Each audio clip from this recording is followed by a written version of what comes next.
اللهم صل على محمد وعلى آل محمد كما صليت على إبراهيم وعلى آل إبراهيم إنك حميد مجيد اللهم بارك على محمد وعلى آل محمد كما باركت على إبراهيم وعلى آل إبراهيم إنك حميد مجيد۔ اللہ تعالیٰ نے مومنوں کی ہدایت اور رہنمائی کے لیے 3 ذرائع مقرر فرمائے ہیں، جن کا ذکر حضرت مسیح موعود علیہ السلام نے اپنی کتابوں میں فرمایا ہے۔ سب سے پہلا ذریعہ تو قرآن مجید ہے، جو اللہ تعالیٰ کا مقدس کلام ہے، ہر ہدایت کا جامع ہے، ہر قسم کی رہنمائی اس سے ملتی ہے۔ پھر اس کے بعد دوسرے نمبر پر نبی اکرم صلی اللہ علیہ وسلم کی سنت مطہرہ ہے، آپ کا طرز عمل ہے، اور تیسرا آپ کے وہ ارشادات ہیں جن میں نیکی کی سب راہوں کی نشاندہی کی گئی ہے، اور صراط مستقیم کی طرف یہ باتیں ہماری رہنمائی کرتی ہیں۔ اس کی بے شمار مثالیں مختلف پہلوؤں سے احادیث میں ملتی ہیں۔ اگر گہری نظر سے ان کو دیکھا جائے اور ان پر غور کیا جائے تو نیکی اور تقویٰ کی نئی سے نئی راہیں کھلتی چلی جاتی ہیں۔ آج کے درس میں 2 احادیث پیش کی جائیں گی۔ پہلی حدیث حضرت انس بن مالک رضی اللہ تعالیٰ عنہ کی روایت کردہ ہے اور بخاری شریف میں ملتی ہے۔ اس میں ذکر آتا ہے کہ ان النبی صلی اللہ علیہ وسلم افتقد ثابت ابن قیس، کہ رسول پاک صلی اللہ علیہ وسلم نے ایک موقع پر یہ محسوس کیا کہ مجلس میں ثابت بن قیس ایک صحابی ہیں، وہ موجود نہیں۔ تو رسول پاک صلی اللہ علیہ وسلم نے پوچھا کہ وہ کہاں ہیں۔ یہ رسول مقبول صلی اللہ علیہ وسلم کا مبارک طریق تھا کہ ہمیشہ اپنے پیارے صحابہ پر ایک نظر رکھتے، آتے جاتے ان کو دیکھتے، ان کا حال احوال پوچھتے، اور اگر کوئی صحابی نظر نہ آتا اور 2-3 دن گزر جاتے تو پوچھتے تھے کہ اس فلاں صحابی کدھر ہے، اس کا کیا حال ہے۔ اگر بتایا جاتا کہ طبیعت ناساز ہے، بیمار ہیں،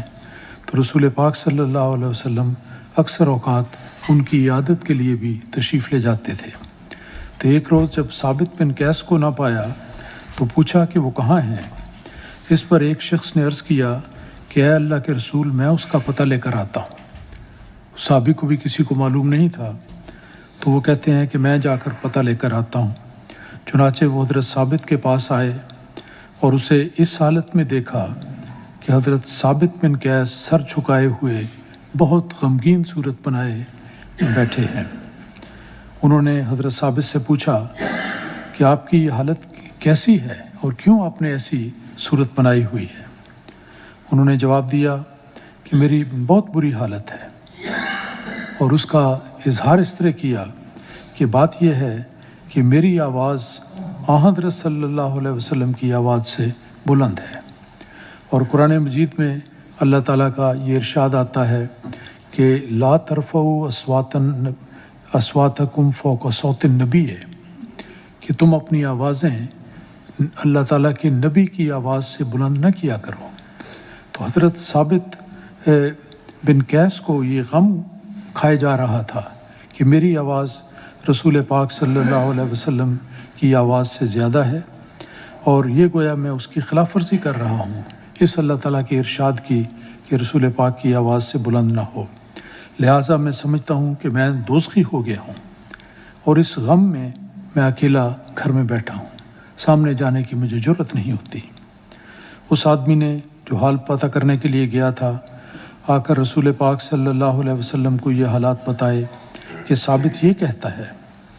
حضور صلی اللہ علیہ وسلم کے ارشاد پر ہی وہی شخص دوبارہ اس کو ہدایت ہوئی کہ تم ثابت کے پاس جاؤ اور اس کو یہ عظیم بشارت دے دو کہ رسول پاک صلی اللہ علیہ وسلم فرماتے ہیں کہ اے ثابت، تو ہرگز دوزخی نہیں ہے بلکہ جنتی ہے۔ تو یہ نوید اس کو سنائی گئی، یہ بشارت اس کو دی گئی لیکن صحابہ کا مقام خوف دیکھیے کہ اپنے دل میں یہ سمجھتے تھے کہ یہ جو بات میرے اختیار میں بھی نہیں، میری آواز بلند ہو جاتی ہے تو یہ تو گویا اللہ تعالیٰ کے حکم کی نافرمانی ہے۔ اپنی آواز کو ہمیشہ نرم رکھنا چاہیے، آہستہ بولنا چاہیے،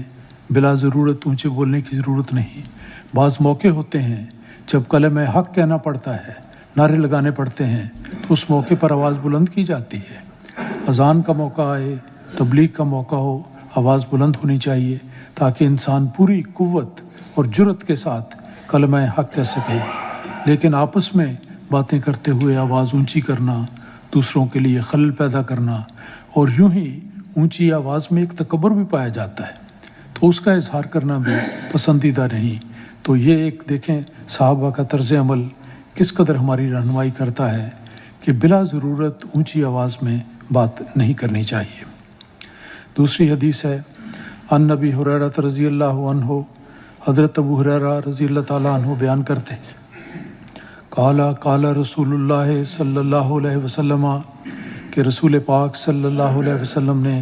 ایک موقع پر صحابہ کے سامنے یوں ارشاد فرمایا کہ سبعۃ یظلھم اللہ فی ظلہ یوم لا ظل الا ظلہ، کہ 7 ایسے خوش قسمت لوگ ہیں، ان کی قسمیں ہیں جن کو اللہ تعالیٰ قیامت کے دن جب اللہ تعالیٰ کے سائے کے سوا کوئی سایہ میسر نہیں ہوگا، اپنے سایہ رحمت میں جگہ دے گا۔ تو 7 آدمیوں کا، 7 قسم کے آدمیوں کا ذکر کیا گیا کہ ان کو سایہ رحمت میں جگہ ملے گی۔ فرمایا اول امام عادل ہے، کوئی ایسا شخص جو صاحب اختیار ہے، اقتدار کا مالک ہے، اس کا عدل کرنا، اگر بادشاہ ہے تو رعایا، اگر جماعت ہے تو افراد، ان سب کے ساتھ عدل کا سلوک کرنے والا جو بھی امام اور رہنما اور سربراہ ہوگا، وہ اس دن جب کوئی سایہ نصیب نہیں ہوگا، اللہ تعالیٰ کے سایہ رحمت میں ہوگا۔ دوسرے آپ نے فرمایا، اور یہ باتیں بڑی توجہ سے سننی چاہیے، بہت ساری باتیں ہیں جو ہمیں یوں لگے گا کہ ہم پر بھی اپلائی کرتی ہیں، ہم بھی اس سے فائدہ اٹھا سکتے ہیں، اور ہمارے لیے بھی اس میں درس نصیحت ہے۔ دوسرے فرمایا کہ وہ نوجوان جس نے اللہ تعالیٰ کی عبادت کرتے ہوئے جوانی بسر کی، یہ دیکھیں کتنا بڑا چیلنج ہے، کتنا بڑا امتحان ہے، اور کتنا وسیع راستہ ہے نوجوانوں کے لیے کہ جوانی کی حالت میں جب جوانی کے خیالات اور جوانی کے لحاظ سے مختلف اعمال کی طرف دعوت دینے والی باتیں بڑی عام ہوتی ہیں، جو شخص اللہ تعالیٰ کی عبادت کرتے ہوئے اپنے آپ کو اس سلسلے میں وقف کرتے ہوئے زندگی بسر کرتا ہے، وہ جوان بھی وہ خوش نصیب ہوگا جو قیامت کے دن اللہ تعالیٰ کے سائے کے نیچے آئے گا۔ پھر فرمایا کہ تیسرے وہ آدمی کہ جس کا دل مسجدوں کے ساتھ لگا ہوا ہے،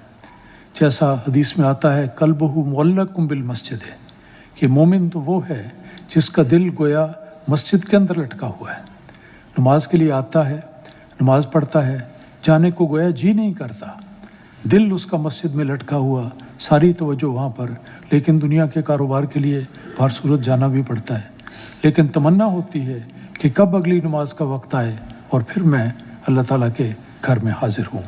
تو فرمایا کہ تیسرے وہ آدمی جس کا دل مسجدوں کے ساتھ لگا ہوا ہے، اور چوتھے وہ آدمی جو اللہ تعالیٰ کی خاطر ایک دوسرے سے محبت کرتے ہیں، یعنی وہ 2 آدمی جو اللہ تعالیٰ کی خاطر ایک دوسرے سے محبت کرتے ہیں، کوئی دنیاوی فائدہ، اکثر ہوتا ہے دنیاوی فائدہ دیکھتے ہیں تو اسے تعلق بنا لیتے ہیں، اس کی مدح بھی کرتے ہیں، اس کی سچی یا جھوٹی تعریف بھی کرتے ہیں، اور تعلقات بناتے ہیں کہ ان تعلقات کے نتیجے میں مجھے بہت سارے دنیاوی فوائد مل جائیں گے۔ لیکن فرمایا کہ وہ 2 آدمی جو اللہ تعالیٰ کی خاطر، محض اللہ تعالیٰ کی رضا کی خاطر ایک دوسرے سے محبت کرتے ہیں، اسی محبت کی خاطر وہ اکٹھے ہوتے ہیں، اور اسی محبت کی خاطر وہ ایک دوسرے سے الگ ہوتے ہیں۔ یہ معیار ہے اس کا کہ اللہ تعالیٰ کی رضا اور خوشنودی اور اللہ تعالیٰ کے احکام کی اطاعت کرنا، یہ ان کا مقصود ہوتا ہے، دنیا کا کوئی فائدہ نہیں ہوتا۔ کتنے مخلص ہیں وہ دوست جو اس محبت، اس رنگ میں ایک دوسرے سے محبت کرنے والے ہیں۔ 5ویں فرمایا کہ وہ پاک باز مرد جس کو کسی خوبصورت اور با اقتدار عورت نے بدی کے لیے بلایا، لیکن اس شخص نے کہا کہ میں اللہ تعالیٰ سے ڈرتا ہوں۔ یہ بھی دیکھیں عفت اور پاک دامنی کا کتنا اعلیٰ مقام ہے کہ ایک شخص کو کوئی عورت کسی برائی کے لیے بلائے، عورت خوبصورت بھی ہو، با اقتدار بھی ہو،